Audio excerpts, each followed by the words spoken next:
सुप्रभात सबैजनालाई आदरणीय प्रधान अध्यापक, शिक्षक शिक्षिका र मेरा प्यारा दिदी दाजुहरू। हामी पहिलो घर अथवा यल्लो हाउसका नानीहरू तपाईँहरूको माझ एउटा नाटकलाई प्रस्तुत गर्नेछौँ जसको उद्देश्य नै हो नशामुक्त सिक्किम र नशामुक्त भारत बनाऊ भनेर। धन्यवाद।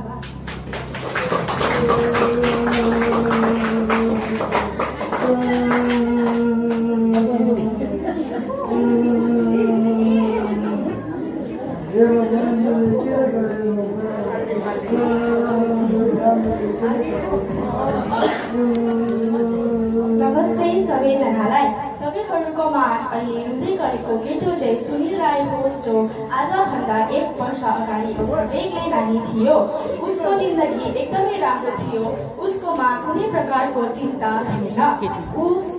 उसको सपना नै थियो भविष्यमा गएर एउटा सफलतापूर्वक गायक बन्नु भनेर। र ऊ आफ्नो समय जहिले नै यस्तै गीतहरू बोल्न अथवा सिक्नमा रुचाउँथ्यो। र उसको घरमा उसकी आमा र उसकी एउटी प्यारी बहिनी थिइन्। आमा के गर्दैछौ?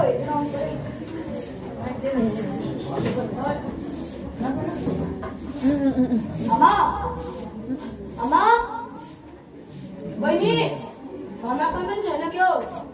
अहिले छोरा आइपुग्यो? हजुर, भर्खर आइपुगेको आमा। अन्त तिम्रो अडिसन छ होइन सिक्किम आइडलमा? हजुर आमा। प्रिपेरेसनहरू कस्तो चल्दैछ? राम्रै चल्दैछ आमा। त्यहाँ गीत गाउनु मात्रै होइन, पढ्नु पनि नि फेरि। हुन्छ आमा। आमा बहिनी कहाँ छ? रुममै होला हेर। ए मिठा ल्याइदिनु बहिनी। हजुर दादा। ए ल मिठा ल्याइदिनु तँलाई। थ्याङ्क यू दादा।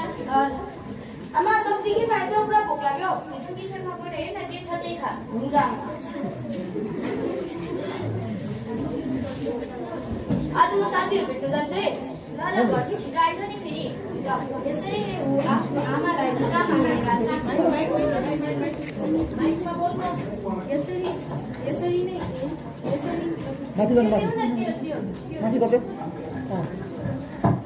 यसरी नै ऊ आफ्नो आमालाई बिदा लिएर साथीहरूकोमा जान्छ।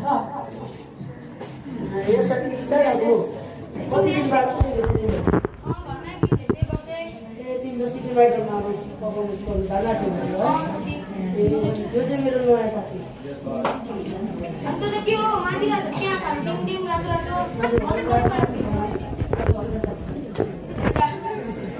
कति महिना बाद देखेको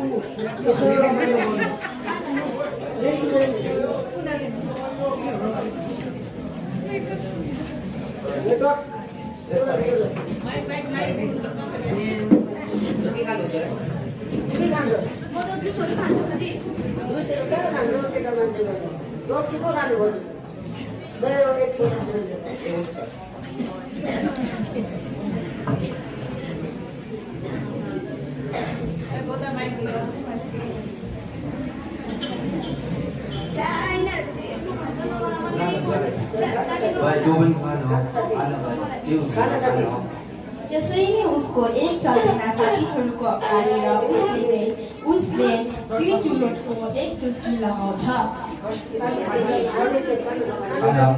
र उसका साथीहरूले उसलाई गिजाउन थाल्छ कि ऊ एउटा केटो मान्छे भनेर।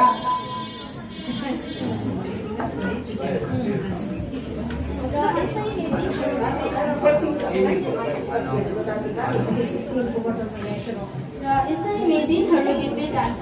उसले आफ्नो ती साथीहरूसँग धेरै नै खानु थाल्छ। र तपाईँहरूले अङ्ग्रेजीमा एउटा उखान त पक्कै सुन्नु भएको होला, गट इज टेकन। उसलाई पनि यी नशालु पदार्थहरूको लत लाग्न थाल्छ। र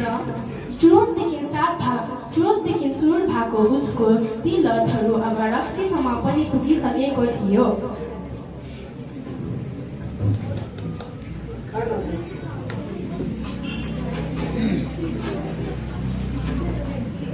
उसले अरू पनि नशालु पदार्थहरूलाई सेवन गर्न थाल्छ।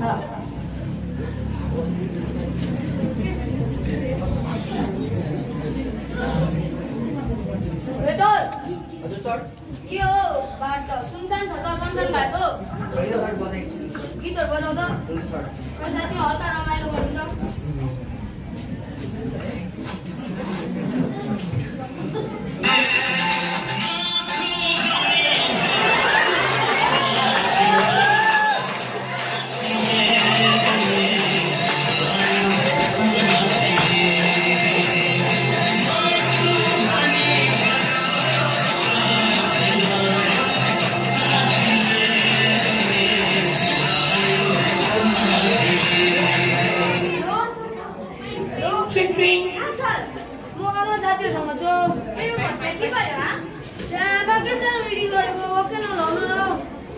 आज घर मात्रै बस्दा तेरो त हेर्न म आमा कसरी रेडी गरेर कल राख्नु त र उसले आफ्नो आमालाई गाली गरेर फोन काट्छ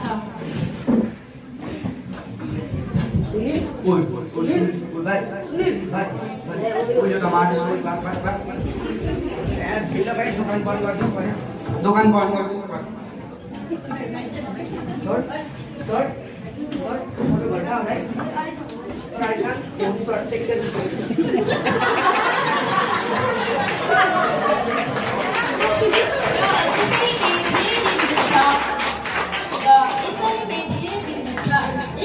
कुरा हो ऊ आफ्नो पैसाहरू यस्तै खराब चिजहरू नसालु पदार्थहरूमा खर्च गर्न थाल्छ र एक किसिमको कुरा हो जब उसकोमा पैसा हुँदैन र ऊ ती सामानहरूलाई किन्न नसकेर पागल जस्तो हुनु थाल्छ र ऊ आफ्नो आमाकोमा गएर पैसा माग्न थाल्छ आमा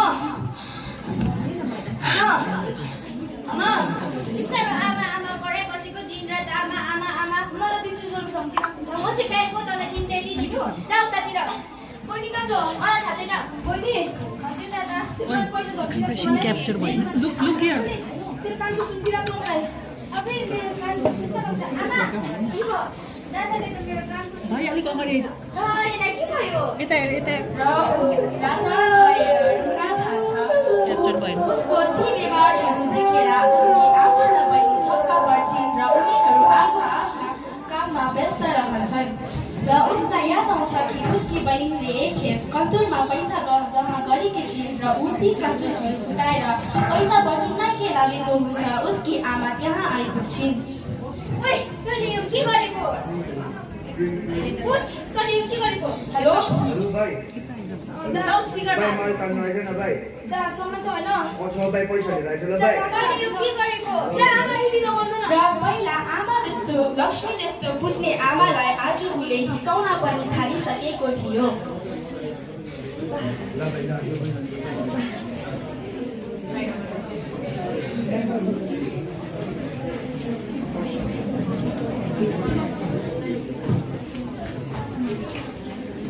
र उसले ती सामानहरू पिएर उसलाई आनन्दको महसुस हुन्छ र उसले अडिसन दिनुको लागि पनि तीलाई बटुलिराख्छ अडिसनको र फाइनल दिन अडिसनको दिन पनि आउँछ र ती अडिसनको दिन पनि आउँछ नमस्कार सबैजनालाई वेलकम टु सिक्किम आइडल र आज हरेक साल हुने यो सिक्किम आइडलमा तपाईँहरूको पहिलो गायक चाहिँ हो Sunil Rai please come to the stage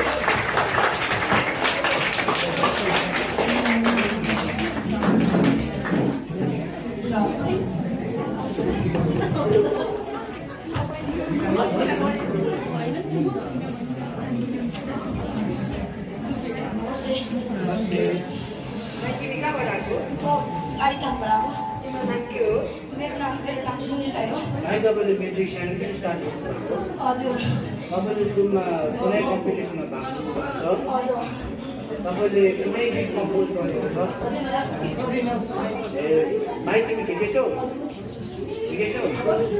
हुन्छ भाइ स्टार्ट गर्छ भाइ तिमी ठिकै छौ आर यु स्योर ल स्टार्ट भाइ ठिकै छौ भाइ र